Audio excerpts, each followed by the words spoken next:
ఇదేంది అక్క ఇది నేను ఎక్కడ చూడలా ఆరండాల్పేట పోలీస్ స్టేషన్ లేక ప్రైవేట్ కార్యాలయమా స్టేషన్ లో సంచరిస్తున్న ప్రైవేట్ ఏజెంట్లు we make the rules we break the rules అంటున్నారు గుంటూరు జిల్లా పోలీసులు. ఇక గతంలో వివిధ రాజకీయ పార్టీల కార్యకర్తల టార్గెట్ ఇక చర్యలు తీసుకోకపోవడానికి రాజకీయ కోణం ఏమైనా ఉందా లేక మనల్ని ఎవరు ఏం చేస్తారనే ధైర్యమా? ఈ చర్యలతో కొన్ని స్వచ్ఛంద సంస్థలు న్యాయస్థానంలో ప్రజా ప్రయోజన వ్యాజ్యాలు దాఖలు చేయనున్నట్లుగా తెలుస్తుంది. పోరుగింటి పుల్లకూర ఎంతో తీయగా ఉంటుందన్న చందంగా తయారైంది ఆరండాళ్లపేట పోలీస్ స్టేషన్ పరిస్థితి. ఒక కేసులో స్వాధీనపరుచుకున్న ఏసీని తన స్వప్రయోజనం కోసం వాడుతున్నారు ఓ పోలీస్ అధికారికి. ఇది చక్కగా వర్తిస్తుందన్న వాదన బలంగా వినిపిస్తుంది.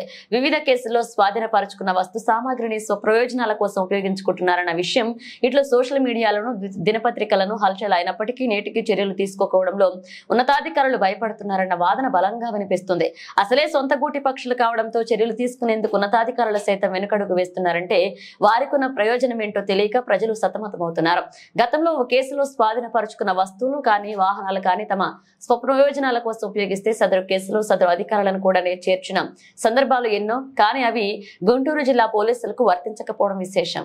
అంతా నా ఇష్టం, అంతా నా ఇష్టం, ఎడాపెడా ఏం చేసినా అడిగేదెవడ్రా నా ఇష్టం, చడామడా చెలరేగినా చెప్పేదెవడ్రా నా ఇష్టం, మీ ఇళ్లలో గబ్బిలాలనే పెంచండి అంటా నా ఇష్టం, కుక్కు అని గుట్ల గుబనే కూయించమంటా నా ఇష్టం, అంతా నా ఇష్టం, బజారులో పుట్టగొ